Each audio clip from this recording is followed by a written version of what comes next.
Hi,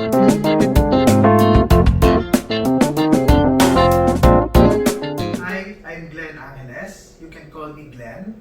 I graduated from UST 2005. I finished my residency program in ophthalmology here at the Medical City 2011. After my residency, I took up my MBA program, MBA in Health at Ateneo Graduate School of Business, and currently I'm enrolled at the Asian Institute of Management under the program of Masters of Science in Innovation and Business. Actually, our emergency quarantine facilities, or EQF, it started as a discussion with one of my friends, my childhood friend, architect William T. So it happened that the big hospitals here in Metro Manila have been issuing letters to the public that they're not going to accept COVID-19 patients, right? So we were discussing about that, and he remembered that last February he has a project called Anthology, wherein they build a structure made of wood and plastic in Intramuros, and it's easily built in 5 days, and it's easy to dismantle if needed. So I coordinated with I'm enrolled right now, no? I'm studying, so I have classmates in the military. I coordinated with them. I connected them with architects. So my classmates are Major Carmelo Halwage and Lieutenant Colonel Banjo Balajos. So I connected them to Architect William, and we collaborated together to find a way to help the hospitals have an extension for their COVID-19 positive patients or those who are exposed to COVID-19. So March 24, we were discussing, I was discussing it lang with Architect William. Then March 27, I connected my two classmates muna, si Carmelo and Banjo. And we chatted.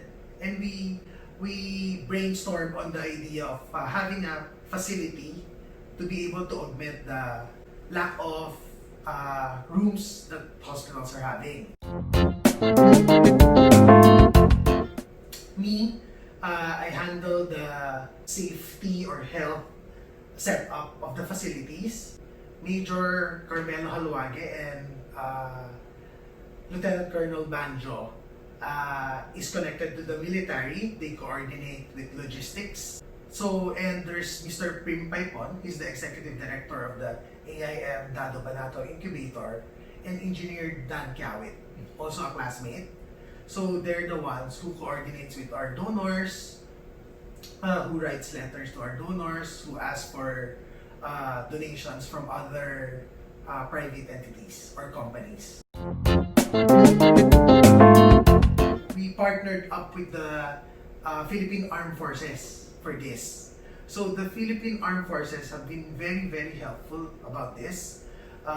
They provided logistics, they provided the trucks to pick up the construction materials, and they also provided the construction workers in most facilities. So Army engineers have been helping us through the 75 EQFs that we've built. The EQFs are donated. So one EQF costs roughly around 550,000. That includes all labor and food of the laborers. And all 75 are actually donated by private individuals. We finished our 75 EQFs last July 1. It took us 97 days to finish the 75 EQFs. It's not running.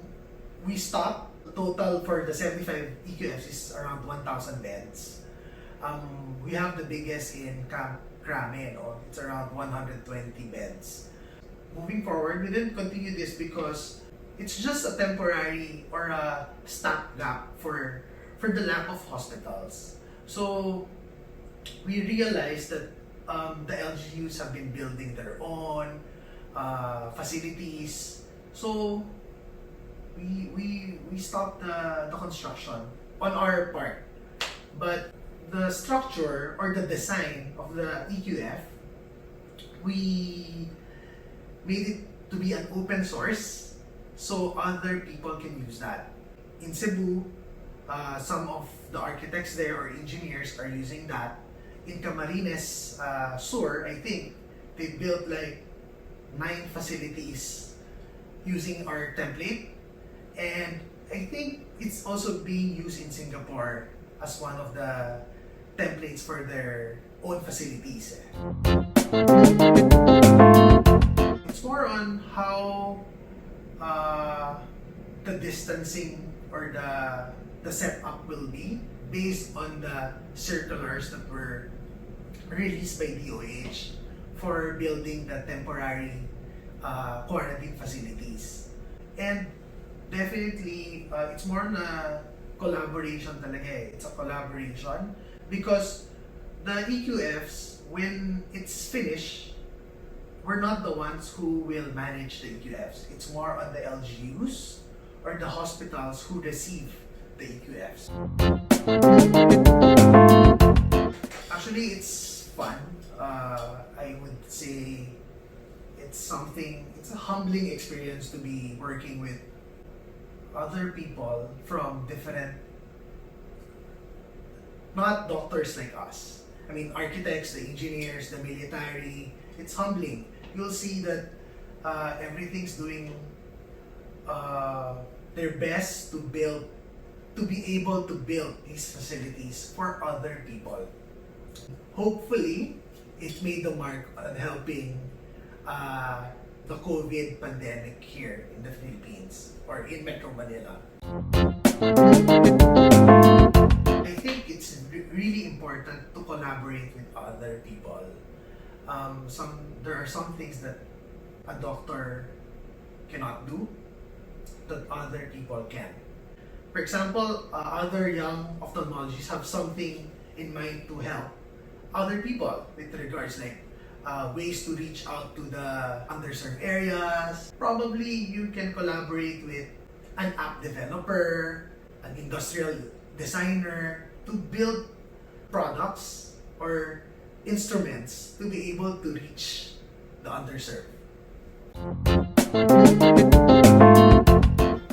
Probably more on how to reach patients or how to check patients who are afraid to go to hospitals, to health facilities. There's been a decline in the number of patients coming into hospitals, right? So probably we can find ways to give those patients access to our ophthalmic care, probably some in-house service or home service to them, the patients. No? We have the portable slit lamp. We have it's like a bedside examination. No? I think we can still reach out to the patients, probably talk to your community if there are any patients needing ophthalmic care. Definitely in your community, you can advertise yourself as, okay, I can do home service there. And I can reach you. As doctors, we're the one now who can reach out to them since they're really afraid to go to hospitals. Well, actually, I own some pet stores. It's called the Big Fish Place, and the other one is Pet Buddies. It's more on a passion project for me. So since 2002, or when I was still in medical school, I was importing exotic fishes. Africa, South America, and other places, exotic places. So 2011, I opened those pet shops with 2 friends.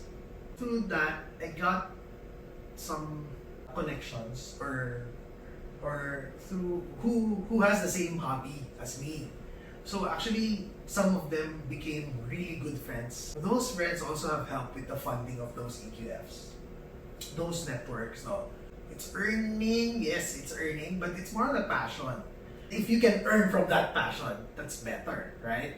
It's better to have another income stream because when we went to med school, when we were interviewed, most of us answered, why did you go to med school? To help the poor, right? Our profession is more on helping. Can we get rich with that? Yeah, we can probably get rich. People think we're rich because we're doctors. But not all doctors get lots of patients, right? Lalo na us young ophthalmologists, no? So when you have different income streams, it helps you be more relaxed in your practice. You're not pressured to earn from the practice. At the same time, always remember that we all get old. If we're using our hands for surgery, what if hirap na, right? Mhm. For us, no practice, no pay, right? Some might feel like that, pero for me, personally, I don't feel like that. When you really love what you're doing, you'll wake up feeling happy, going to work happy, everything, right? I mean, as ophthalmologists, we want this. We want this as ophtha. I don't think we get tired waking up, going to a clinic, looking at patients. We might say, sometimes, nakapagod, daming pasyente. But whenever you help, or you've helped someone, you'll feel more, you're going home happier, diba? It's more time management, no? But for my other businesses, we have a management naman eh. The management can handle. Just make sure you get the right person that you will trust. For clinics, well, for us, it's more like I said, you're not pressured. For example, your only source of income is the clinic. If you have another business stream, a passive income, or other passive income businesses, then it's easier for you to spend time with your family. I mean, you don't need to work in your clinic from 8 to 5.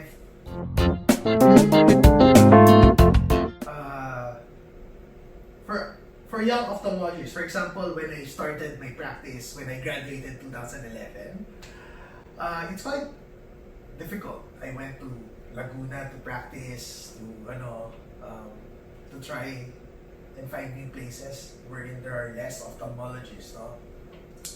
Same with any endeavors. So start, it's really difficult. You need to start somewhere. But you won't really know what will happen unless you start with it. You need to take a leap of faith for that. Even in our practice, diba? Sometimes not all practices picks up. As I remember during my first few years, I have 1-2 patients lang per day.